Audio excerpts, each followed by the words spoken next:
আজকে ক্যাবিনেটের মিটিং ছিল আমাদের চিফ অ্যাডভাইজার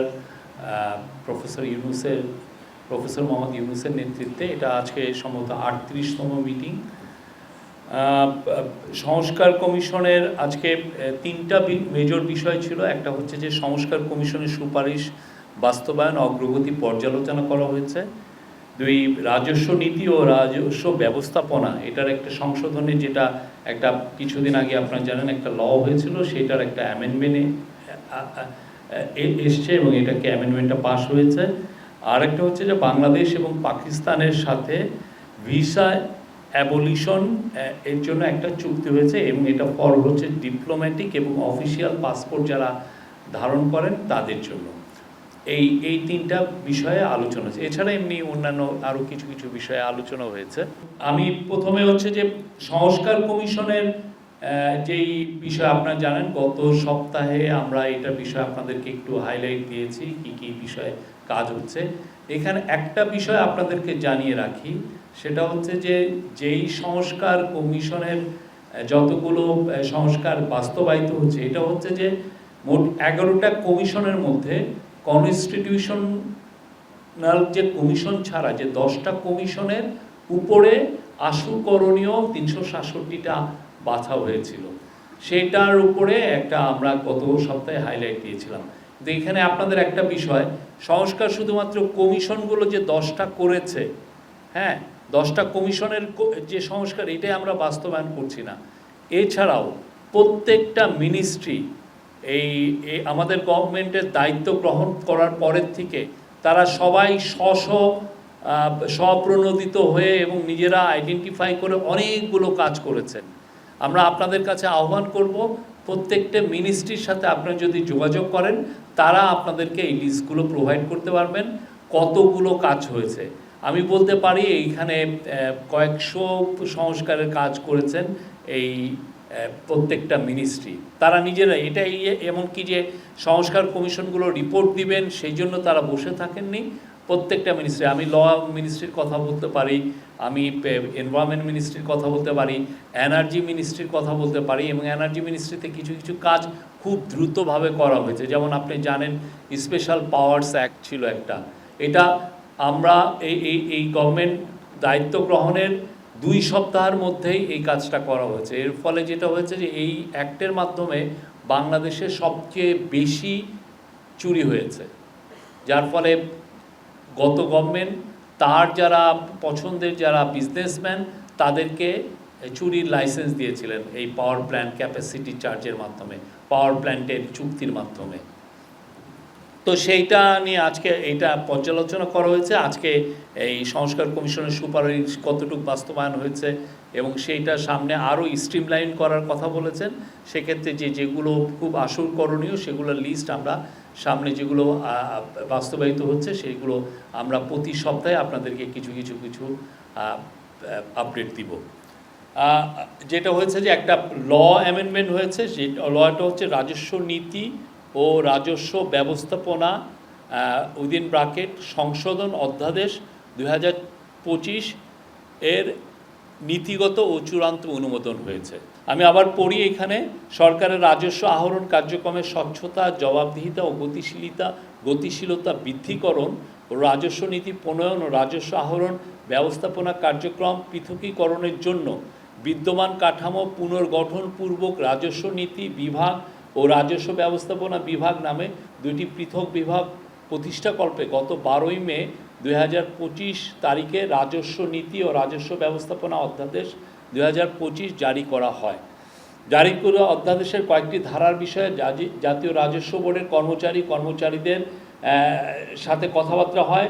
দেশের ব্যবসা বাণিজ্য, শিল্প, বন্দর, রাজস্ব আদায় কার্য পর্যালোচনা, মূল্যায়ন এবং এই সকল বিষয় অধিকতর গতিশীল করার নিমিত্ত প্রয়োজনীয় সুপারিশ প্রদানের লক্ষ্যে গত 29শে জুন 2025 তারিখে মন্ত্রিপরিষদ বিভাগ হতে উপদেষ্টা বিদ্যুৎ, জ্বালানি ও খনিজ সম্প্রদায় মন্ত্রণালয়, সড়ক পরিবহন ও সেতু মন্ত্রণালয় এবং রেলপথ মন্ত্রণালয়কে আহ্বায়ক করে, মানে ফজলুল কবির খানকে আহ্বায়ক করে উপদেষ্টা শিল্প মন্ত্রণালয়, গৃহায়ন ও গণপূর্ত মন্ত্রণালয়, উপদেষ্টা পরিবেশ, বন ও জলবায়ু পরিবর্তন মন্ত্রণালয়, পানি সম্পদ মন্ত্রণালয়, উপদেষ্টা নৌ পরিবহন মন্ত্রণালয়, শ্রম ও কর্মসংস্থান মন্ত্রণালয়, উপদেষ্টা বাণিজ্য মন্ত্রণালয়, বস্ত্র পাট মন্ত্রণালয় এবং বেসামরিক বিমান পরিবহন ও পর্যটন মন্ত্রণালয়ের সমন্বয়ে একটি উপদেষ্টা পরিষদ গঠন করা হয়। একটি উপদেষ্টা পরিষদ কমিটি গঠন করা হয়। গঠিত উপদেষ্টা পরিষদ কমিটি জাতীয় রাজস্ব বোর্ডের সদস্যবৃন্দ, বিসিএস ট্যাক্সেশন, বিশেষ শুল্ক আবগারি ক্যাডার অ্যাসোসিয়েশন প্রতিনিধিবৃন্দ, জাতীয় রাজস্ব বোর্ড সংস্কার সংক্রান্ত পরামর্শ কমিটির সদস্যবৃন্দ এবং ব্যবসায়ী প্রতিনিধিদের সাথে মত বিনিময় করেন এবং মাঠ পর্যায়ের কয়েকটি আয়কর, কাস্টমস ও ভ্যাট অফিস পরিদর্শন করেন। মত বিনিময় শেষে রাজস্ব নীতি ও রাজস্ব ব্যবস্থাপনা অধ্যাদেশ 2025-এর কতিপয় ধারা সংশোধন ও সংযোজনের বিষয়ে উপদেষ্টা পরিষদ কমিটি কর্তৃক সুপারিশ করা হয়। প্রাপ্ত সুপারিশসমূহ বিবেচনায় নিয়ে অর্থ উপদেষ্টা মহোদয়ের নির্দেশের আলোকে অধ্যাদেশ সংশোধনের চূড়ান্ত খসড়া প্রস্তুত করা হয়। এটার হচ্ছে ব্যাকগ্রাউন্ড। আর পাকিস্তানের বিষয়ে আমাদের যে এটা হচ্ছে যে এই রকম চুক্তি আমরা আরও 31টা দেশের সাথে করেছি। এই চুক্তিটা হবে 5 বছরের জন্য। এর ফলে যারা আমাদের গভর্নমেন্টের যারা ডিপ্লোম্যাটিক পাসপোর্ট হোল্ড করছেন বা যারা অফিসিয়াল পাসপোর্ট হোল্ড করছেন তারা এখন বিনা ভিসায় পাকিস্তান সফর করতে পারবেন এবং একইভাবে পাকিস্তানের যারা অফিসিয়াল পাসপোর্ট হোল্ড করছেন বা যারা পাকিস্তানের কূটনীতিক ভিসা পাসপোর্ট হোল্ড করছেন তারাও বাংলাদেশে সফর করতে পারবেন উইদাউট এনি ভিসা। এটা আমাদের একটা স্ট্যান্ডার্ড প্র্যাকটিস, আমরা অনেকগুলো 31টা দেশের সাথে করেছি। হ্যাঁ, এই চুক্তিটা হচ্ছে 5 বছরের জন্য। আরেকটা আপনি জানেন যে আগামী 24, 25, 26 তারিখে রোহিঙ্গা একটা কনফারেন্স হচ্ছে কক্সবাজারে। এই অন্তর্বর্তীকালীন গভর্নমেন্ট রোহিঙ্গা ইস্যুটাকে খুব সিরিয়াসলি দেখছেন। আপনি জানেন এই বিষয়ে আমরা অনেকের সাথে আমরা কাজ করছি, অনেক দেশের সাথে খুব নিবিড়ভাবে আমরা এই বিষয় নিয়ে আলাপ আলোচনা করছি। তো সেই আলোকেই রোহিঙ্গা ক্রাইসিসটাকে আবার ইন্টারন্যাশনালি যাতে মেজর ডিসকাশনের বিষয় হয় সেটার জন্য আমরা এইটাকে হাইলাইট করার জন্য তিনটা বড় ইন্টারন্যাশনাল কনফারেন্স করার আমরা প্ল্যান নিয়েছি। তার প্রথমটা হচ্ছে এই 24 তারিখে শুরু হবে আর 3 দিন ব্যাপী। এরপরে 30শে সেপ্টেম্বর হবে সবচেয়ে বড়, সেটা ইউএনএ হবে। সেখানে আমরা আশা করছি 170টার মতো দেশ পার্টিসিপেট করবে। তার পরবর্তীতে আরও একটা কনফারেন্স আমরা আশা করছি দোহা, কাতারে হওয়ার we expect that it will be held in Doha. এই 3টা কনফারেন্স। তো এই রোহিঙ্গা এইটা নিয়ে যেটা হচ্ছে সেটা কক্সবাজারে যেটা হচ্ছে সেটা এখানে মেজর ইস্যু হলো আপনারা জানেন রোহিঙ্গা জনগোষ্ঠীর পক্ষে ইন্টারন্যাশনাল ফোরামে যে বাইরে যে তারা যে হিউম্যানিটেরিয়ান ডিজাস্টার যেটা ফেস করেছে বা জেনোসাইড যেটা ফেস করেছে তাদের কথাটা বা ইন্টারন্যাশনাল ফোরামে আসাটা অনেক ক্ষেত্রেই কষ্টকর। সেই জন্য তারা যাতে কক্সবাজারে এই ইন্টারন্যাশনালি এই যে যারা আমরা আশা করছি যে 40টার মতো দেশের প্রতিনিধিবৃন্দ এখানে থাকবেন, অনেক ইন্টারন্যাশনাল অর্গানাইজেশন এবং অনেক ইউএন অর্গানাইজেশন এইখানে থাকবেন। তাদের সাথে এই যে যারা বিদেশি আসবেন তাদের সাথে রোহিঙ্গার জনগোষ্ঠী ইন্টারাক্ট করতে পারবেন, তাদের কথাগুলো বলতে পারবেন, তারা তাদের যে ভয়েসগুলো তারা রেইজ করবেন। এটা কক্সবাজারে এই ঘটনা এটা হবে এবং এটা 24 তারিখে তাদের সাথে ইন্টারাকশনের একটা ডেট আছে। 25 তারিখে আমাদের চিফ অ্যাডভাইজার মহোদয় ওখানে যাচ্ছেন এবং 26 তারিখে তারপর উনি এসে পড়ার পরেও কন্টিনিউ করবেন ডায়ালগ এবং এটা 26 তারিখে কনক্লুশন হবে। তো এখানে মেজর যেগুলো ডিসকাশন পয়েন্ট,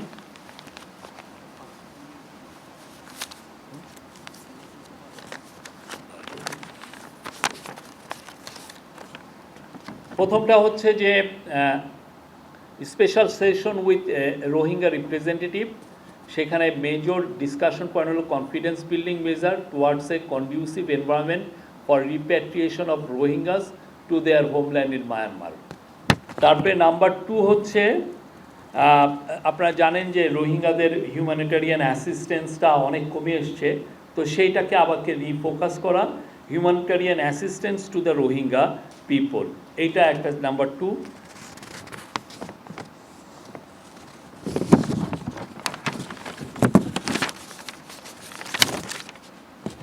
নাম্বার 3 সেশন হচ্ছে accountability and justice for atrocities committed against Rohingyas, and number 4 হচ্ছে ways to sustainable time bound actionable road map for resolution of A Rohingya crisis. এই 4টা বিষয়ে মোটামুটি অনেকগুলো সেশন হবে, এগুলো নিয়ে আলাপ হবে। তো এই ছিল আমার তরফ থেকে। Thank you very much. আপনাদের যে কোনো কোশ্চেন আমরা উত্তর দিব। একটু দাঁড়ান, একটু উনি একটু এই যে রোহিঙ্গা কনফারেন্সটা হবে, সেখানে উল্লেখযোগ্য ইন্টারন্যাশনাল পার্টিসিপেন্ট যারা, আমাদের মধ্যে আপনার আছেন Thomas Andrews, special reporter on Myanmar, mister Imran, উনি 2020 Rohingya origin, chief of international investigative mechanism on Myanmar, Geneva based, উনি থাকবেন। মালয়েশিয়ার permanent resident representative in UN উনি থাকবেন, এবং ঢাকা বেসড কমপক্ষে 10 জন অ্যাম্বাসেডার এই কনফারেন্সে থাকবে। এছাড়া আরও অনেক ডিগনিটারিজ আছে যারা এখনও কনফার্ম করেনি, তাদের কনফার্মেশন পর্যায়ে আছে, হয়তো বা কনফারেন্সের একদিন বা দুদিন আগে আমরা আপনাদেরকে তাদের নামও জানাতে পারবো। বলেন লিমন। জি, দুইটা ব্যাপার একটু জানতে চাই যে এখন কি অন্য ক্যাডার থেকে আসতে পারবে, এটা একটু ক্লিয়ার করেন। আরেকটা হলো যে সংস্কারের ব্যাপারে যে 366 প্রস্তাবের কথা বলেছেন, এখানে 367 জি 67 কতগুলো আসলে অর্ডিন্যান্স বা কতগুলো বাস্তবায়ন হয়েছে, সংস্কার দিতে পারেন কিনা। আর এখন তো অনেক ধরনের আলোচনা হচ্ছে যে বাস্তবায়ন প্রক্রিয়া কি হবে, এটা নিয়ে উপদেষ্টা পরিষদ কিছু মানে আলোচনা করেছে। এখন একটা বিষয় হচ্ছে যে আপনার সেকেন্ড কোশ্চেনটা আমরা বলি না, আপনার একটা ধারণা হচ্ছে যে আমরা শুধুমাত্র যারা এই যে 10টা কমিশন, মোট 11টা কমিশন ছিল, একটা কনস্টিটিউশন কমিশন, সেটা কনসেনসাস বিল্ডিং কমিশনের সাথে পলিটিক্যাল পার্টির আলোচনা হচ্ছে, তারা সেই অনুযায়ী ওইটার ইমপ্লিমেন্টেশন হচ্ছে। ওইটা হলো কনসেনসাস বিল্ডিং কমিশনের কাজ, পলিটিক্যাল পার্টির সাথে কনস্টিটিউশনের ব্যাপারে। আর বাকি যে 10টা কমিশন আছে, সেই 10টা কমিশনের 367টা রিফর্ম আশুকরণীয় হিসাবে নেওয়া হয়েছে এবং সেটা বাস্তবায়ন হচ্ছে। আমরা আপনাদেরকে আপডেট দিব, সেটা যথেষ্ট অগ্রগতি আছে। একটা তো কিছু কিছু তো বাস্তবায়ন হয়ে গেছে, আর মেজরিটি অংশই বাস্তবায়িত হচ্ছে। আর সবচেয়ে যেখানে এখানে ইম্পর্টেন্ট বিষয় সেটা হচ্ছে যে এর বাইরেও আপনাদের একটা ধারণা হচ্ছে যে এর বাইরে কি আমরা কোনো সংস্কার বাস্তবায়ন করিনি। এর বাইরে কিন্তু প্রচুর সংস্কার বাস্তবায়ন করা হয়েছে। আমি যেটা আপনাকে একটু আগে বললাম, এনার্জি মিনিস্ট্রিতে হয়েছে, হেলথ মিনিস্ট্রিতে হয়েছে, সেটা বিমানে হয়েছে। আপনি জানেন যে নতুন আমরা অর্গান ট্রান্সপ্লান্টেশন ল এনেছি, এটা মিনিস্ট্রি নিজের থেকে করেছেন। তারপরে ল মিনিস্ট্রি একের পর এক তাদের আপনি গেলে আপনাদের একটা পুরো বুকলেট দিয়ে দিবে তারা নিজেরা কি কাজগুলো করেছেন। ল মিনিস্ট্রিতে প্রচুর চেঞ্জ এসছে। তো সেই রিফর্মগুলো কিন্তু কিছু প্রত্যেকটা মিনিস্ট্রি স্বতঃপ্রণোদিত হয়ে তারা যেগুলো মনে করছেন যে এই রিফর্মগুলো করা দরকার, প্রত্যেকটা রিফর্ম তারা কিন্তু ক্যারি আউট করেছেন গত 1 বছরে এবং আরও করছেন। এই যে 367টা গত সপ্তাহে আমরা বললাম, সেটা হচ্ছে যে 10টা কমিশনের সুপারিশের থেকে 367টি আশুকরণীয় নেওয়া হয়েছে।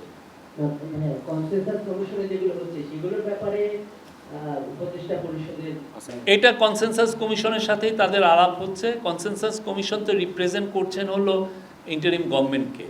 তো ওনারা আপনারা এই বিষয়ে তাদের কাছ থেকে আরও বেটার জানতে পারবেন।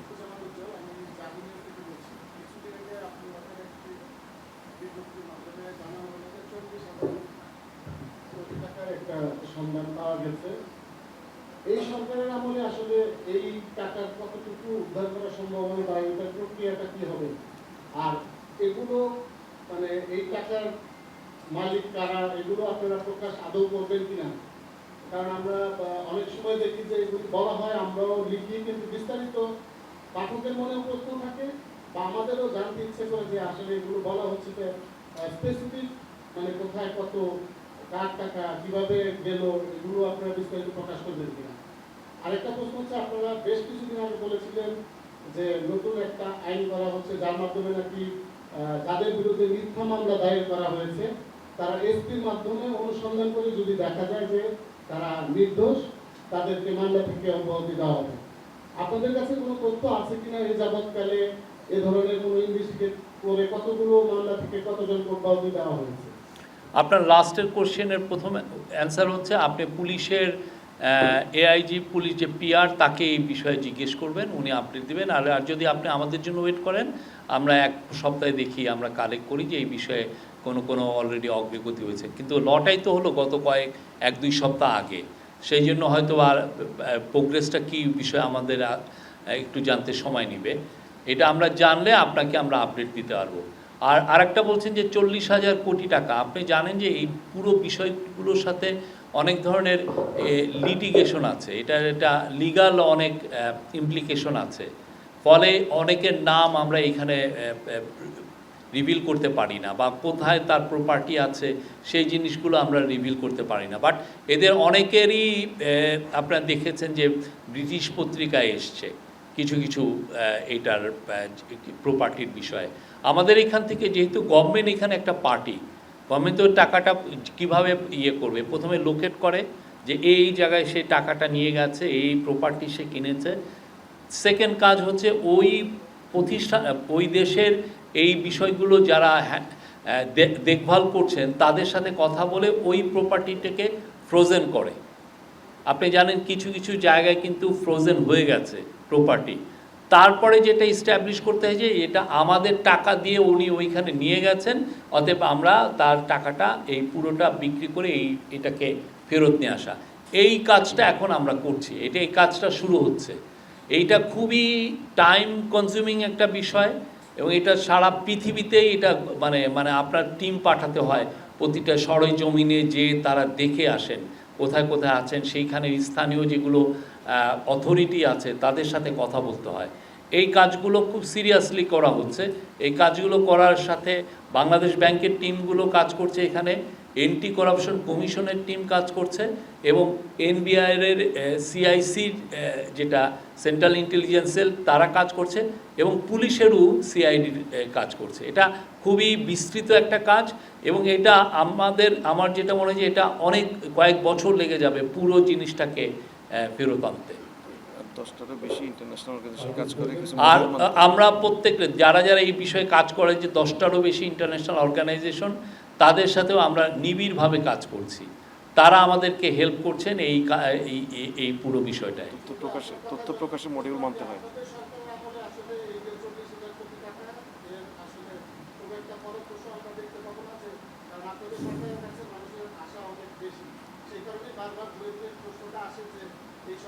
না, আমরা একটা দিনও অপচয় করছি না, একটা দিনও এই গভর্নমেন্ট অপচয় করছে না। খুব ভালো, খুব লেগে আছে। যেখানে যেখানে টিম পাঠানোর দরকার প্রত্যেকটা জায়গায় টিম পাঠানো হচ্ছে।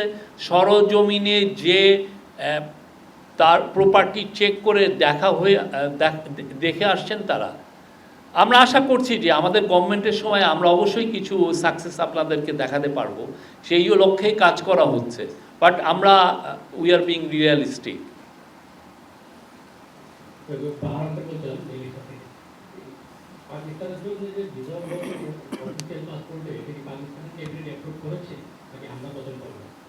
এটা আমি জানি না, এটা আমাদেরকে দেখতে হবে। বাট এটা অলরেডি আমাদের তরফ থেকে যখন ইন্টারন্যাশনাল এই চুক্তিগুলো হয় তখন অ্যাপ্রুভালটা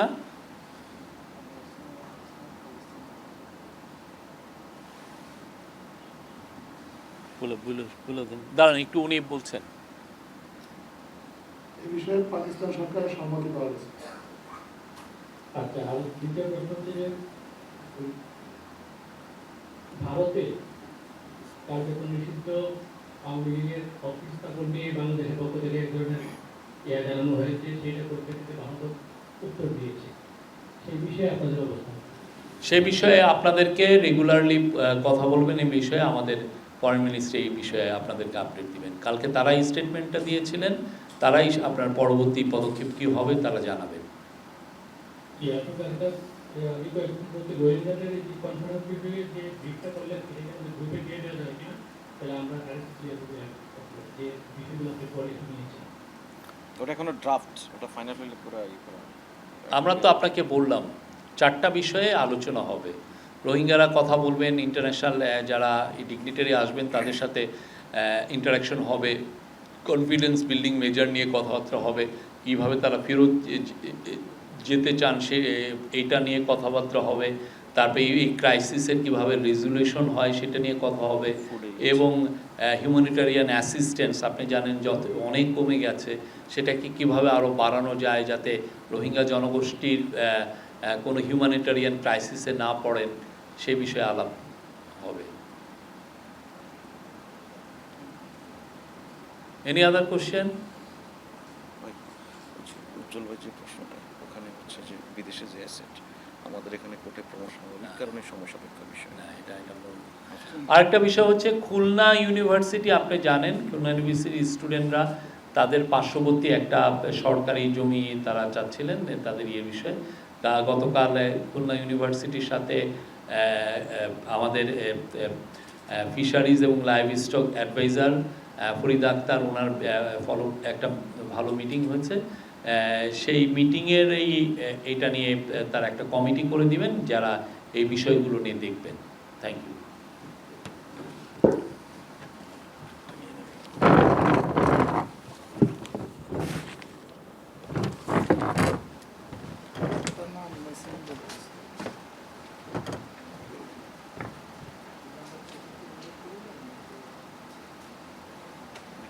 আসতেছেন করবে